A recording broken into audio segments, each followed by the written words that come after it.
ส้มพี่น้องกินส้มส้ม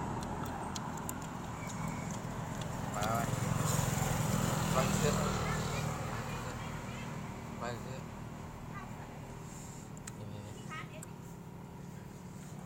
ข้าวเอ็ดนะไม่ให้ยากนะปิ้งไปเลยว่าละเอ็ดก้อยสุดยอด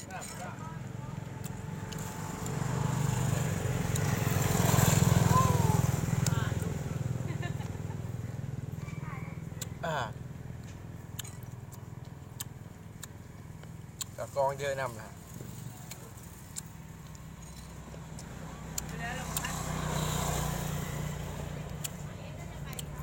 แล้วแต่กองอาจจะกินน้ำ เยอะแล้วเนาะ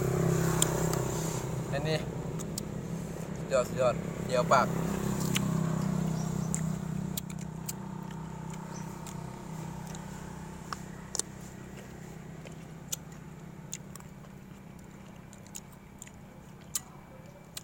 คำสุดท้ายกินโดนเลยสุดยอด